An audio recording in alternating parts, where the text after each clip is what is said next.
Hey, what's going on, everybody? I thought I'd share a little bit about tarot cards and how I discovered them and how they've been helpful in my journey, and also how I kept pushing them away and not thinking I needed them anymore, and how they would keep coming back into my life as a tool to help me navigate the various situations and personality developments, we'll put it that way, of life in relation to spirituality, like how to find balance with our spiritual progress and how it integrates with the personality, the ego part of the self. The symbolism and the colors and the shapes and everything really speak to the subconscious part of us.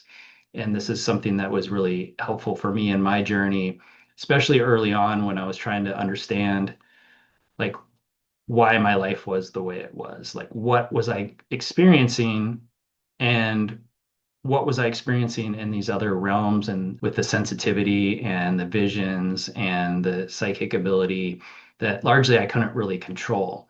And so the tarot actually reveals a lot of that. It reveals that journey. It reveals those aspects of personality and also the knowing that we are spirit and how spirit incarnates into the physical form, creates a personality, and then it's somewhat malleable throughout the life, but not as much as most people think. And so the tarot really reveals, from an occult sense, how we can utilize the subconscious and our ability to connect through the conscious mind to the higher self, where it all becomes whole and integrated. And this is all mapped out in the tarot. So that's really why I love it. And that's how I work with it, is like the higher spiritual meanings. Even when I first started learning it, I was always interested in like, oh, what's the deeper meaning of this card? Like the one, the chariot behind me, there's so much going on there. Like that's not just victory, that's like there's moons on his shoulders, there's the Sphinx and they're different colors. Like, what is that? And then as I dive in, it's like, oh, the Sphinx are like the senses and they're subdued, they're calm. The on the shoulders, there's the laughing moon and the crying moon is like the triumph and tragedy, the sadness and the joy, and finding the balance between those two, where we're never really pulled too hard from it. And even the block is like being in the world, but connected to the higher self, like being rooted and grounded, and can go so much deeper with just that one image of everything it's conveying. So it reminds me of the Hawaiian language, is just the depth of each word. It's not just one thing. There's so much going on. And that's what I loved about the tarot, especially the Rider-Waite-Smith deck. It just really captured that and the occult meanings of what each of these cards mean. And the occult was used to create that equilibrium between the personality and the higher self, to bring out more of the higher self while incarnated, more of the spirit sense of who we are in an integrated and balanced way. And again, it's a tool. It's like how people use it. So most people are utilizing it to be a better human, to be more divine, to be the one that remembers how to navigate this reality with grace and ease. And that's how I use it too. And it reveals a lot of what is hidden in plain sight. That's why I really liked them when I discovered them. I was like, I feel like I know what these mean already, and how is that possible?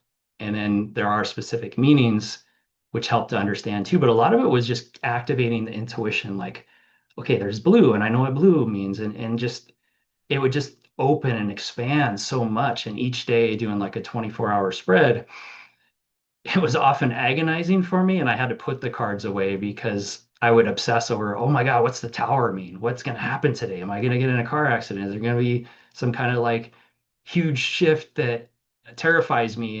Should I even leave the house? And then usually it was not a big deal, and it helped me learn the cards and discern, and also realize from going to enough tarot card readers that nobody can really predict the future, because there was so much that I was told I was going to do and experience that hasn't happened.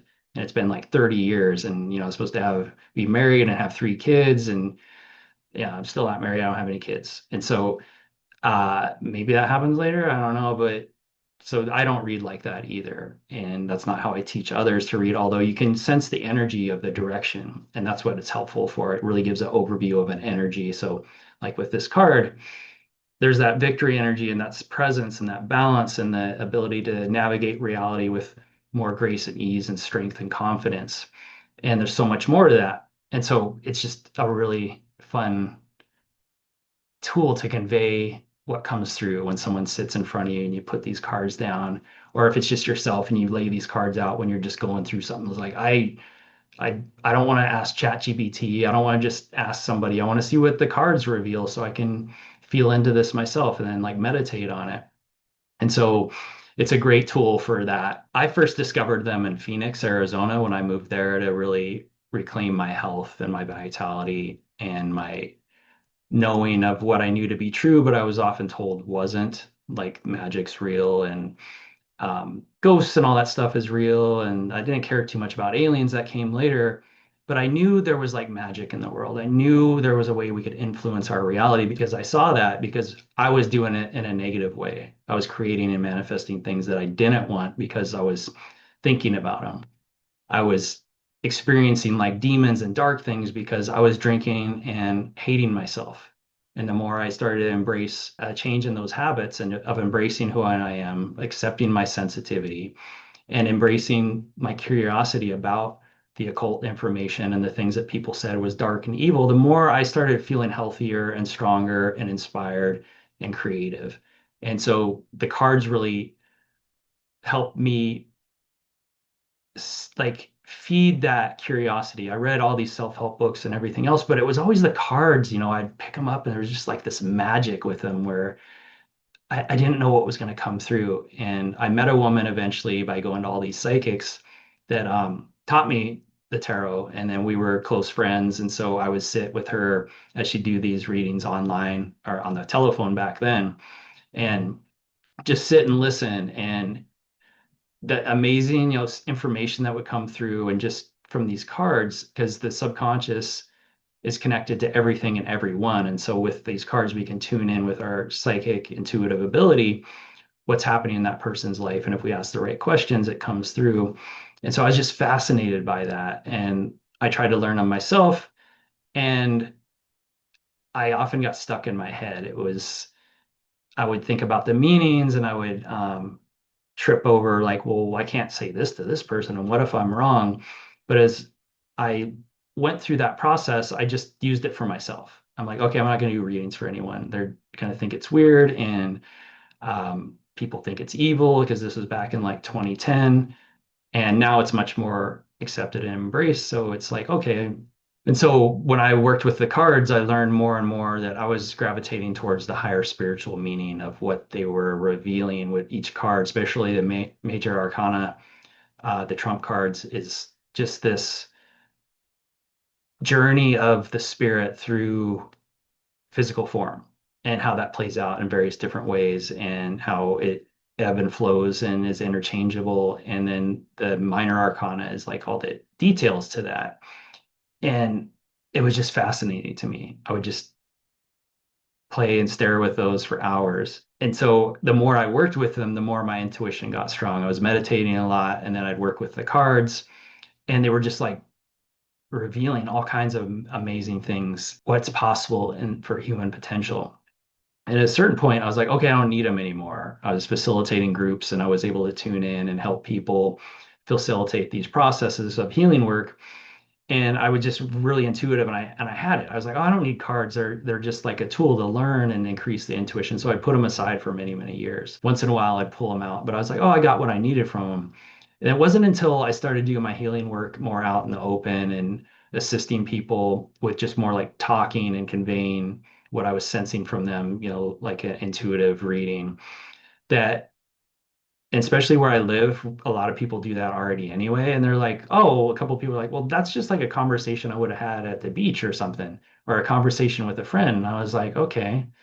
Like I don't think they really heard what I was trying to convey. And so a friend of mine was wanting to do live tarot card readings on YouTube and asked me to join her with it. And I'm like, I don't really read tarot anymore. I know it, but I don't really read it. And I don't know about doing it live. And I decided I'd do it, but I was going to read the energy signature first. So I'd tune into the energy of the person. Then I'd use the cards to reveal whatever information would be most important for them, whatever their guides are trying to say to them. And that's my belief is everyone's got guides that are like guiding us, and we just don't hear it. So when I was doing those live tarot card readings on YouTube with my friend Deepa, I realized just how powerful it was to tune in psychically and get the image and the impression of what was going on and share that with a person. Even doing like clearings right there live on YouTube, I could sense the things in the energy field and just the different colors and how certain areas look stuck or there was some kind of influence coming in. And a lot of it's through the mental body. So it's just working with that. And then I would pull the card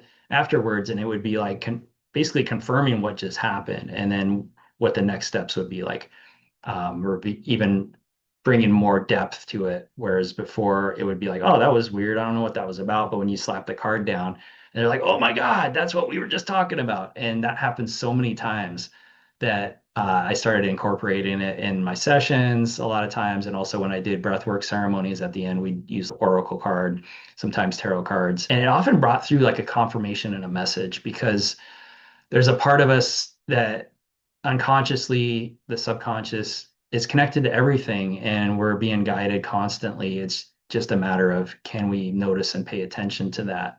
And so that's the beauty of the receptivity of the tarot cards to convey the messages, but we can also work with them in holding images in the mind, like I was saying with the chariot behind me, and why I have that on my wall is so that I feel more comfortable and confident and balanced in my expression in the world, and to know that I'm safe and protected and that it's all going to be okay. That ultimately I am spirit incarnated into form with the ability to express and enjoy that experience. Whereas some of the other cards, it would convey where we were stuck or feeling trapped.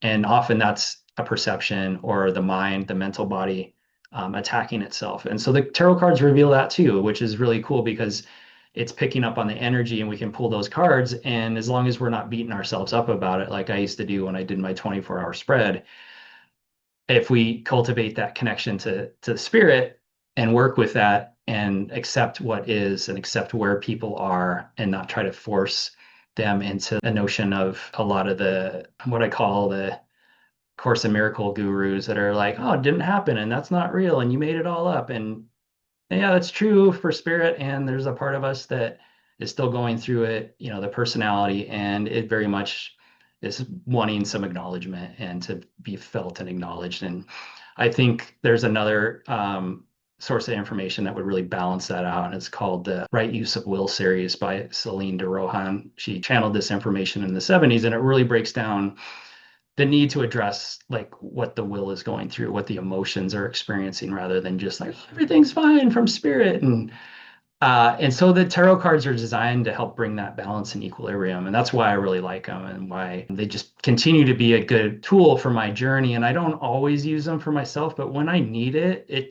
really helps, especially the oracle cards too, because it's hard to read for yourself a lot of times. I don't know if anybody's a reader watching this, but often when we're really going through something, we slap those cards down and the mind just goes blank. Where if it was someone else, it's like, oh, I know what that is. And so that's part of the lesson in it too. It's like we're a beginner reader again, and that's what I had to overcome with my readings is really, and what helped with that was the higher spiritual meanings of the cards. Like, okay, I know what this card means, and if it's reversed, then this energy isn't flowing in the way I'd prefer, and there's a way I can correct that. And so that's a bit about the tarot cards and how helpful they've been for me and how excited I am to use them and share them. And I go to expos and do readings, and I am actually working as a therapist more now in Hilo, Hawaii. I was planning to maybe move so I could do more events and things, but I'm going to work on getting my licensure. But in the meantime, I'm still working with my tarot cards because it really keeps me connected to my spirituality and to my, like, really that feeling of the mystery and the magic in the world that I craved so much when I was a child. And I looked for it and I couldn't really find it. I found it in nature, yeah. But anytime I would try to like grasp, the energy of things and like move things with my mind, and it didn't work. And then people are like saying so many things that psychic ability offers aren't real or true. And then now more and more we're realizing it is, and there's a need for tools of discernment and how to find balance with that. And so for me, the tarot cards are that. And it's ironic that many people think they're evil or dark. And I've had some people come up to me and tell me like, Jesus loves you. Jesus really, really loves you. Jesus really, I'm like, I know Jesus is awesome. I love Jesus too. But I was reading tarot cards downtown and they were concerned that I was going to lose my soul because I was working with these tools that they were told were evil, when really it's something that connects us to the divine and helps us have a better connection with our hearts and with the beings that really showed their hearts and helped transform this planet. So again, it's what's keeping me motivated and inspired to do the more clinical type work and then have the tarot card readings and getting to study them and really dive into the deeper meanings and unlock the mysteries that are in it because there's so much in each individual card that's so just amazing and powerful that uh, you can approach from so many angles. So yeah, especially the Rider-Waite Smith. And the reason is because Pamela Coleman Smith and A.E. White were both occultists in the Golden Dawn.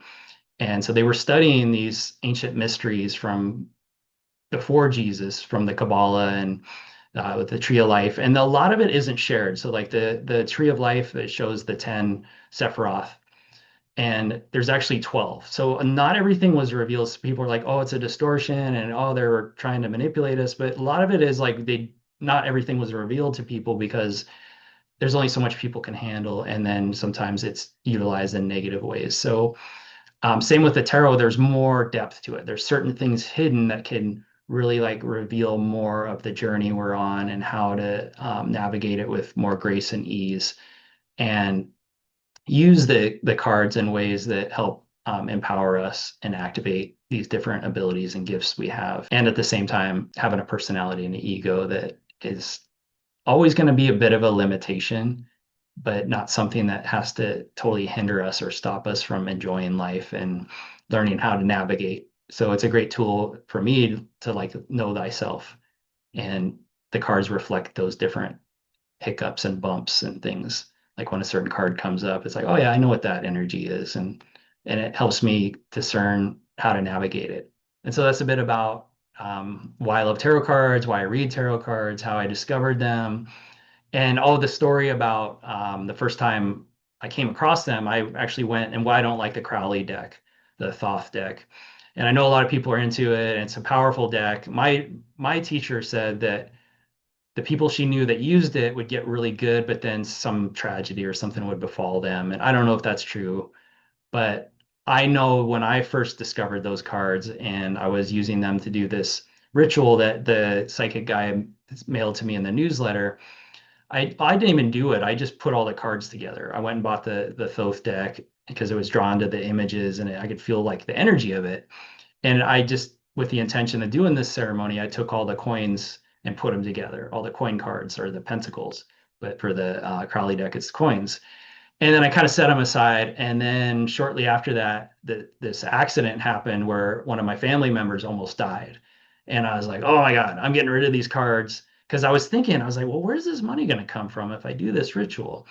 And so I don't really even do ritual magic or anything. For me, it's just like, how can I be the best version of myself? How can I overcome, this ADHD brain and, the social anxiety that I had? And how can I really embody more of the superhuman abilities we all have, like telepathy and telekinesis would be awesome.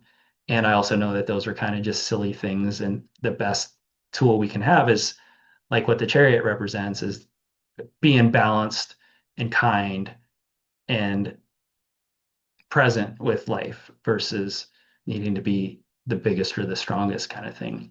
So hopefully that was interesting or entertaining. And if you have any questions or comments, I'd love to hear them. Throw them in the comments, like and subscribe. I'm not on here as much as I used to, but I may be at some point. I don't know. But I just wanted to make this video and share it with you all so you can kind of experience some of my excitement about the tarot cards. And I use other cards too. I just like the Rider-Waite Smith deck because it really has a lot of rich symbolism. And then also the Light Seers Tarot is really cool, more modern version of it. And every tarot card you look at, like the decent ones, will convey some kind of energy from the original. And there's ones, not that Rider-Waite Smith is original, but there's ones previous to that. But the Rider-Waite Smith really like captured that energy and the essence for me and really was what inspired me to keep playing with them and learn what they're revealing and still learning and enjoying that process. So hope you're all having an amazing day, and I'll catch you another time. Aloha.